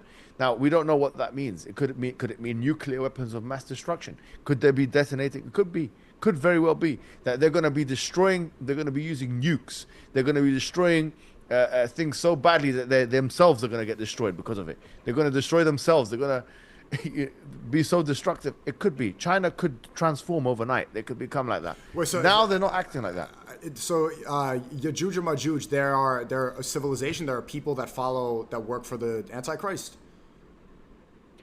In a sense, yes, but whether they work for the Antichrist or not is a different question. I'm not saying obviously this is applicable to all the Chinese people and the population and this. I'm not trying to say that. But I'm trying to say that, in my view, this Ya'juj and Ma'juj is China. I believe that it has to be a big country. It has to be a big, strong country for the hadith to make sense about what's happening now. For it to make sense, it has to be a big, strong country. So I see that China and the countries surrounding it, okay, where it's talking about major destruction at the end of days, are going to have a great part to play. And in fact, there's going to be a clash between multiple civilizations. In a way, I think, to be honest, the book of Samuel P. Huntington is not that far off. I mean, when he says that he divides civilization into 7 different blocks, and he says they're going to be fighting each other in the end, basically. He said that himself. It doesn't seem like that's wrong. It's too wrong. Yeah. He predicted many things. He predicted Ukraine war. He predicted wars and certain things. Can you explain, like I'm literally 5 years old, what this is? Because this is the first time hearing about this, and it's Clash of Civilizations. No, about Ya'juj and Ma'juj. Like, how would you explain this to a 5-year-old? all right. So I would say Like that there's ChatGPT. two tribes of people who are described, how they look is described, yeah? And they described by the Prophet in a way which resembles modern day Eastern people. It just Flat face and in a small nutshell. eyes, the chat's saying. Yeah, stuff like that. So it's modern day Eastern people, right? People from the Far East is what I mean. And the way, or you could argue the Central Asian province. You could anywhere from Central Asia all the way to far, something like that. Like you said, flat face, the eyes, these kind of things. These individuals, okay, are going to be destructive before the end of days. They are going to be antagonistic to the other civilizations. They're going to destroy everything in their sight. They're going to, there's multiple hadiths of them that so many of them are going to misguiding people. They're going to shoot arrows. They're going to do things. We don't know exactly what they're going to do. But one day when they're released and they start attacking the Muslims, they will attack the Muslims. They will attack Muslim countries. That's going to signal one of the major events before the Day of Judgment. And I'm saying that from it's not confirmed that this is China, by the way. I'm just saying it's from my view. But it makes sense to me that this is talking about China and the Far Eastern countries. You know, It makes sense to me that that's going to be there's been a clash of civilizations, just like Samuel P. Huntington said. There's going to be a clash of different civilizations near the end of time. That's what's going to happen. And according to this, there's going to be some alliance between Muslims and either the Russians or the Americans, clearly, because it says Ar-Rum, and there's only two areas of the world where there is a historical, But that means Rome? yeah, like the Romans, but the ancient Romans. In the Arabic, the Romans mean like anyone who had traces back to the Roman Empire. That's what I'm saying. It could be Russia and it could be like Western Europe. There's going to be some kind of probably Russia, maybe, I don't know. You know, so there's going to be some kind of an alliance, and then it says that they're going to betray the alliance. It tells us exactly what's going to happen. Actually, they're going to betray the alliance, and when they betray the alliance, you know, there's going to be a great a war between these different nations. In fact, it even says the Muslims will be calling. We talk about immigration. The hadith mentions immigration. You know what it says? No, what does it say? It says that the Muslims will be calling the people in those countries, meaning the Western countries, the Rum, yeah, to come back from their country and into their country. Do you get it? So there's going to be a significant Muslim population in those Western, so remigration. There's going to be a significant Muslim population in the West, which are going to all go back to their country. So the far right are going to get what they want, but they're only going to get it in the end of days. That's what I'm sorry to say, Yani. This is the bad news with them. Yani, some spoiler for you. Yes, I'm sorry to say. Spoiler alert on the world. If you had a prediction about when the end of times is going to happen, when would that be? See, that's the Prophet was asked that himself, and he said, yeah, the one who's being questioned doesn't know as much as the questioner. And the Quran says it multiple times. يَسْأَلُونَكَ عَنِ السَّاعَةِ أَيَّانَ مُرْسَاهَا فِيمَا أَنْتَ مِنْ ذِكْرَهَا. They ask you about the hour, when will it be pegged? So we don't know when it's going to happen. Even the Prophet ﷺ didn't give us a time. He just gave us, so we have minor signs and major signs of the Day of Judgment. The minor signs of the Day of Judgment are things like sexually transmitted diseases, are things like interest rates are going to be a big part of world economy, are things like the fact that the barefooted Arab will create tall buildings. The barefooted Arabs will compete to create tall buildings. The Burj Khalifa. Of the minor signs is that and تَلِدَ الْأَمَةُ رَبَّتَهَا, that children will become very unruly to their parents. Of the minor signs is that Jerusalem will be overtaken by the Muslims, and obviously it was overtaken in the first instance by Umar al-Khattab, and then it was retaken by Saladin or Salah ad-Din in the year 1187, the Battle of Hattin. So there's that sign as well. Another minor sign is that Constantinople will be retaken. Obviously, Constantinople is modern day Istanbul, which is, as we mentioned, happened in 1453 with the conquest of Constantinople with Mohammed Fatah. Of the minor signs is that Islam will spread to certain areas of the world, including the countries that we know, like Egypt and Yemen and Syria and all this. These are minor signs of the minor signs. For example, is that there's going to be a people called the Ruwaybida, who are going to be, you can say,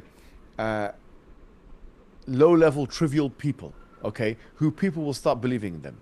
There'll be a phenomena of this low-level, trivial people who will be mass followed by people, even though they're of low substance. Now, you could say that applies to our time with social media, etc., etc. Of the minor signs is that women will have C-section, or that will remove their babies from their belly, either from abortion or either way. From the minor signs is obesity will become widespread. From the minor signs is that that reading will become widespread. That there's going to be more books, there's going to be more things to read everywhere. Social media. From the minor signs, yeah, so you can see like it's so much predictions about what's going to happen in the future. It's unbelievable that it's all happened in the way it's happened. You know, from the minor signs of the Day of Judgment is the fact that, so there's trends, as we've mentioned, like, for example, trust will be lost in general. From the minor signs, natural disasters. From the minor signs is that there will be globalization. And what the Prophet said, in terms of the exact wording he used, he says, taqarab al-aswaq, that the world will become a global marketplace. Or the world will become one market. It's like you can buy something here. The Prophet told us, taqarab al-aswaq. From the minor signs, there's that time will seem as if it's going quicker. From the minor signs, so most of the minor signs, by the way, have been completed. Already happened. So we're pretty close. It's like right? maybe 90% of them. Is this not why Israel is rushing so much to expand into greater Israel, and why they want to establish a third temple and what they're doing with the red heifers? Is that They're not doing what this their is all? own thing. But it does coincide, right? It doesn't. From the minor signs is that there will be a war between Muslims and some faction of Jewish people. That is a minor sign. To the point where there's a hadith of the Prophet which says that the tree will start speaking and the rocks will start speaking. Now, we don't know what does it mean for the tree to speak and the rocks to speak? Is there some kind of AI on the tree or something? And it will say, there's a Jew behind me, come and kill him. There's a hadith that says that, actually. Now, what does it mean that? It means there's going to be some war where there's going to be inanimate objects are somehow going to communicate with human being, which means that we are not near the final epoch because we don't have talking tree now. I don't see any. The moment you start seeing a talking tree, you know the end is near. Okay, wallah. And look, you might think, okay, someone's watching this and thinking, talking tree. This is what kind of religion is it? We talk about some very sensible things. Now we a tree whispering about a Jew behind you trying to kill you. We don't know how this thing's gonna talk. It's either gonna talk digitally, technologically, or Allah will make it talk in one way or another. Or it just could be communication is communication. With the leaves, maybe the leaves will like rub its leaves together like this to show you. It's gonna happen en masse. It's gonna happen with so many different trees. The thing is, though, okay, look at this hadith. Someone will say, well, this is a very fictitious kind of hadith. What kind of mythological hadith? The truth of the matter is, bro, this hadith shows you that there's going to be a war between Muslims and Jews in the end of days. And that's already starting now. So the fact that Israel is attacking Gaza and that the stage is already kind of set for a final showdown between these people is something predicted by the Prophet Muhammad. It is something predicted. So that's what I'm saying. And the end of days is going to get more severe. Now, I've got a mobile phone. If I went back in the time machine and showed someone in the 1500s a mobile phone, they'll think I'm a sorcerer. They'll think I'm a wizard. They'll try and kill me, actually. If you went to a time machine, and by the way, time machines don't work in the past because it causes contradictions. Time machines can work in the future, but that's a different scientific discussion for another day. Stephen Hawking even mentions this in the brief history of time. But let's, for the sake of argument, say that you go back in time and you go into a time machine and you bring your mobile phone and you see one of the villages in the Philippines where you were. Okay, and you go to, I was going to say America, but there was no such thing as America, you see. So it wouldn't make sense. It was Red Indians there. But anyway, the point is if you go back to the Philippines or some other country and you show them a mobile phone, they'll probably say, this guy's a wizard, kill him. Okay, forget about it. We don't even want to know about what is going on here. This is magic, simple as that. There's no way of reconciling what this thing is. Kill him. That's what they do. They kill the guy. Now, what I'm trying to say is that, okay, today's technology is yesterday's magic. Simple. Today is technology. If you bring today's technology to yesterday, is today's technology is yesterday's magic. Likewise, we don't know this hadith. I said like one of them was talking about some arrows. One of them was talking about the talking tree. Some weak faith Muslims will say, oh, I don't believe in that. This is a fairy tale. Then 10 years from now, 20, 50 years, you'll start seeing a tree talk. It's going to talk. I don't know how it's good to think. It might talk through some digital means, technological means or whatever. And you will say, aha, that's what it is. Let me give you an example, right? The Prophet predicted cars. He predicted cars. There's a hadith in Sahih Muslim which says there will come a time where you'll be driving around in something like suruj. A sarj was a boat, okay? But you'll be reclining inside of a boat-like instrument on the land. And then you'll stop and park outside of a mosque and you'll see women with funky hairstyle. That's going to happen. This is Sahih Muslim, very authentic hadith is mentioned. He's clearly talking about cars, and there's no doubt about it. He said, what else kind of machine could do does that things? He even mentioned reclining. You can recline in the car. Now, people at the time of the Prophet, when they heard that, they probably didn't know what's going on. But now we know clearly this is talking about cars. Likewise, in the future, one of the minor signs which has not been established is that there's going to be some kind of golden mountain found in the Euphrates. Now, what does that mean, golden mountain Euphrates? We need to look at the Euphrates. We need to see what's going on here. We need to go into the Euphrates and get in there and see what the mountain is. Because these are like, there's a few things, maybe 5, maybe 10 of the minor signs which have not been established. I'm giving you some examples of them. For example, the hadith about that, the talking tree. For example, the hadith of the Euphrates. There's a few I can think of, only a few. But the vast majority of the hadiths of the minor signs of the Day of Judgment have been established. And they've been established emphatically and very surprisingly. I watched a video and actually reacted to one of, what's his name? Joe Rogan. Yeah? And he was talking about H.G. Wells. And H.G. Wells was talking about what's going to happen in the future, and he was saying there's going to be like technology or something. It was such a vague prediction. And the guy was so astounded. He was like, oh my God, how did H.G. Wells know this? How isn't that unbelievable, amazing? We're talking about 50, 70 predictions, so specific, country specific. Someone will say, okay, well, you know, when you talk about the barefooted Arabs creating the tallest buildings, we know that in Dubai there's the tallest building there, the Burj Khalifa. But isn't that a self-fulfilling prophecy? For example, someone could make the argument. So a self-fulfilling prophecy, how could it be so when the economic conditions couldn't have been predicted? It's only 100 years ago they found the oil there. They wouldn't have been able to build even anything, a tent, if it wasn't for the oil. So he couldn't have predicted. The Prophet even predicted that there's going to be, the mountains are going to be exploded. They're going to explode them out. They're going to move the mountains, sorry to say. Now they're exploding them. Yeah. They're exploding mountains. The Prophet predicted that there's going to be the greening of the Arabian Peninsula again. That is just like it's barren land, it's going to go green. Look at the map now. It's becoming green. I can see. Unbelievable the things that has been predicted here, man. Can you imagine if you heard the tree start talking and the tree just said, think about this. So, who invented 2 plus 2? Imagine. What the oh, yes. Oh, yeah. What's his name? Fresh. So the tree goes. Is his name Fresh that asked me this question? It's the Jews. Yeah, it was, whatever. Was it Fresh? Picture. I don't know.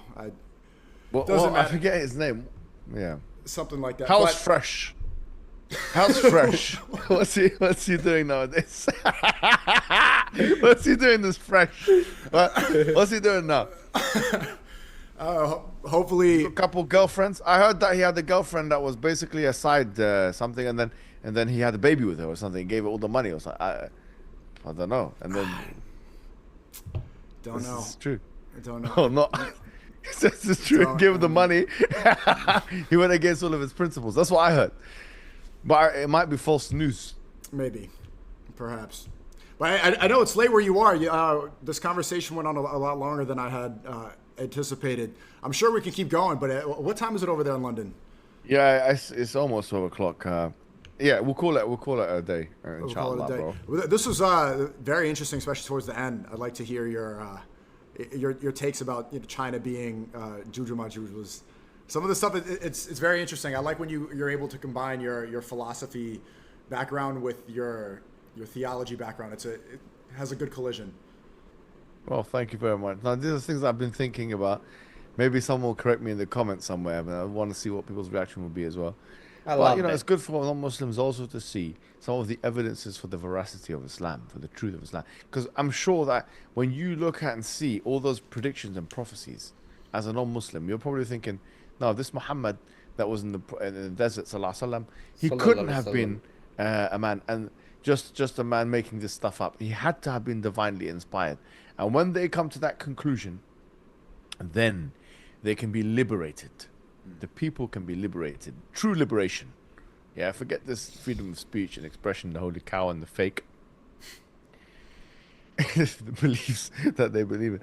They can be truly liberated and they can submit their will to God and they can be peace. Ala bi dhikrillahi tatma'innul qulub. They can have true peace with Allah. And, it's amazing. It's just fantastic and phenomenal. Tremendous experience. Whatever you're going through, guys, non-Muslims that are watching this, there's nothing you can do that's better than this experience. There's no drug you can take. The solace, the tranquility, the stability, the anchorage, the happiness, the purpose that you have when you're a Muslim. You cannot, I'm sorry, the West has failed and there's nothing, no drug your psychiatrist can prescribe. Nobody can help you with this. Trust me, this is the only way. This is the only way for you to become a Muslim, for you to believe there's only one God worthy of worship, and Muhammad is his messenger, to believe in that, and to live your life, pray 5 times a day. That's it. When you do that, everything's good. If you want to believe in the false beliefs of the flag, and take the flag to the grave with you, see what there happen. Nothing. Flag will not help you in the grave. Wherever flag country it is, sorry to say it, no, it's not going to help. This is the only way. And inshallah, that can be the final thing I say, man. And inshallah, we'll see you soon in London, man. Yeah, I would love to see you again soon, inshallah. I know Mohammed Hijab personally. He's always been very cordial.